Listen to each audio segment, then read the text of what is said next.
All right, so the last time we were together, we talked about the beginnings of the Industrial Revolution, some of the technological advances that it took to bring this sort of thing around, and some of the changes that were you were beginning to see in some of their abilities. So today we're going to venture into how this industrialization, this move towards industry and away from what they called cottage industries, where people would work out of their homes a lot of times, to industrialization and an industrial nation, if you want to look at it like that, how it actually changes the life of the people. So the first thing that you're going to notice is the rise in industrial cities. Later on, you're going to be able to see a graphic that shows the just explosive growth of towns to cities. Now, the map that you tried to draw was a challenge.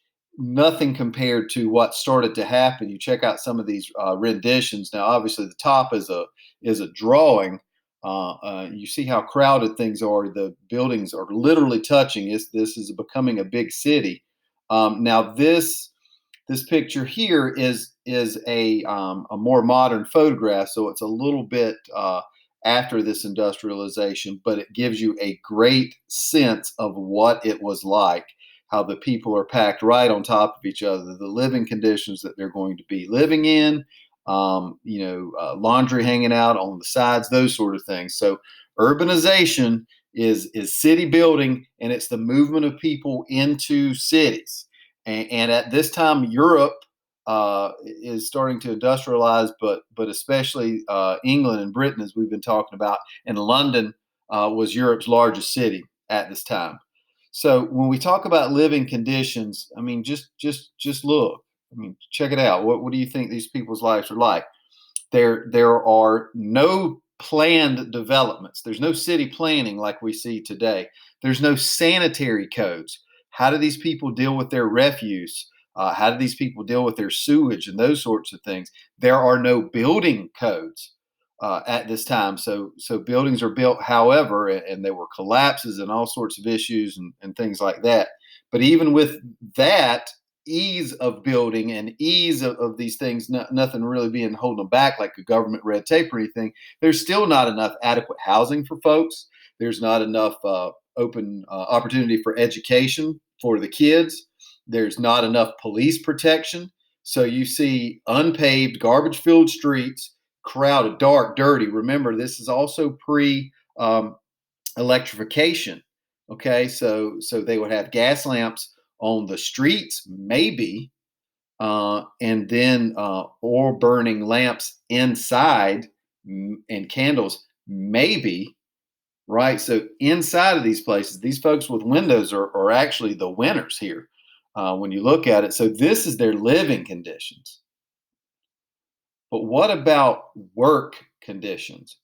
Well, work conditions, and in this day and age, I'm not going to be one of those people that calls anybody out, but the types of work that these folks had to do, uh, we would we just wouldn't tolerate. Typically, 14 hours a day, 6 days a week. The factories themselves are going to be poorly lit. They're going to be dirty. There's not going to be any government aid for the people like we see today. For like the coal miners, they're going to be dealing with coal dust and cave ins and those kinds of things. For these textile workers, I mean, what do you see here? These are kids. They employed children in these factories because they were cheaper and they were smaller. Now, if you remember when we were talking about drawing our towns growing to a a village growing to a town to a factory sort of place, we had to put everything by the river, and everything had to be put by the river because of the fact of hydraulic power. Well, even once coal burning stuff showed up and they could move them away from the rivers a little bit, which you started seeing this growth, they still, the way that these factories are set up, you could not cut off these machines.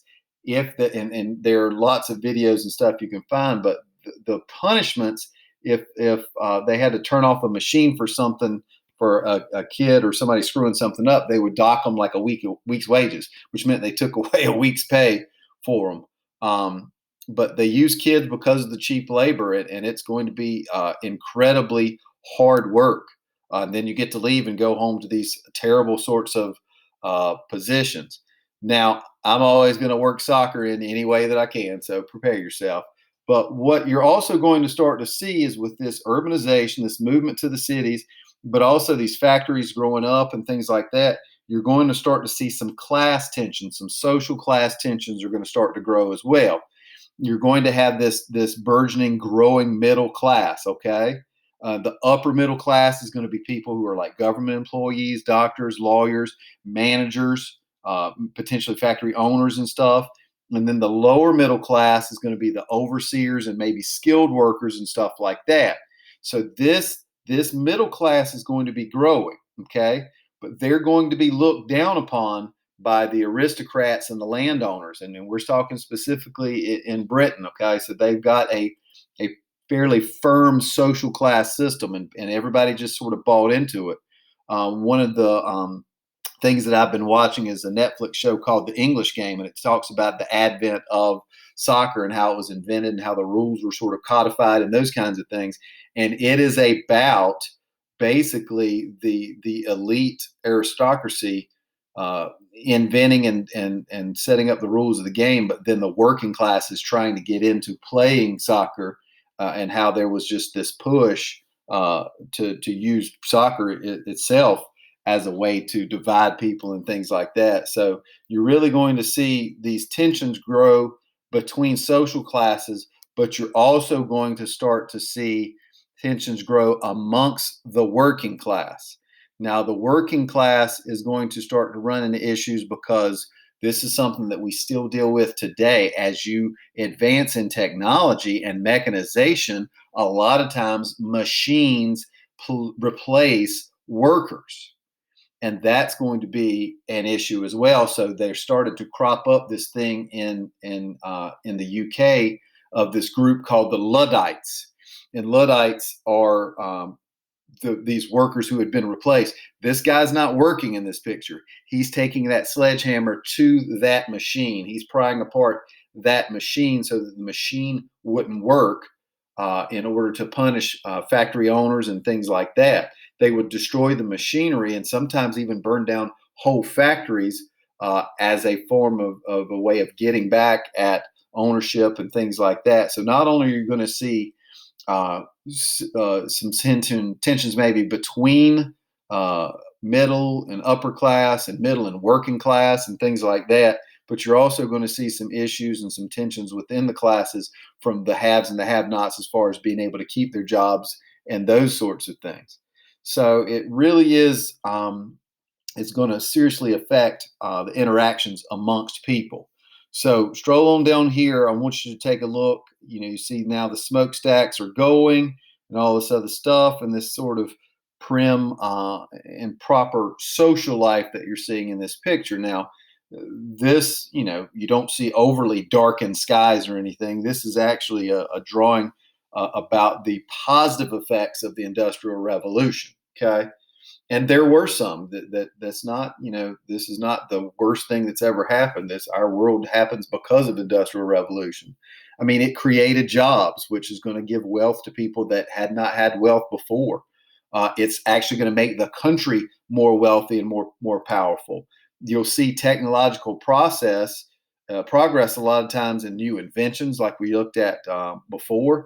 You're going to see a great growth in the production of goods and things like that, which is going to make them cheaper so that more people could afford them. You could have more than one or two sets of clothes. The standard of living for people is going to go up. It is going to give people hope a lot of times to be able to improve their lives. My family itself, and this wasn't an industrial revolution, but my family around the turn of the 18 to 1900s, came off the farm and into mill villages to work in North Carolina. You saw the same sort of thing happening in the South of the United States in the late 1800s and early 1900s up through 1950. So you're going to have, you know, healthier diets. They're eventually going to get to better housing, cheaper clothing, all this other stuff, and eventually you're going to see some expanded educational opportunities. But it will come at a cost. And that cost is going to be unhealthy cities. It's going to be harsh living conditions. I mean, just check it out. And there would be multiple people living in this room, walls, plaster coming off of them, things like that, and harsh child labor laws for these kids to have to deal with. And the kids weren't smuggled into these factories to work; they were sent by their parents because they needed the money. So. A thing to think about. What were the living and working conditions like during the Industrial Revolution, and what are some effects? Because that's basically where we're going to be going when we get to it. Okay. All right. That should do it for today.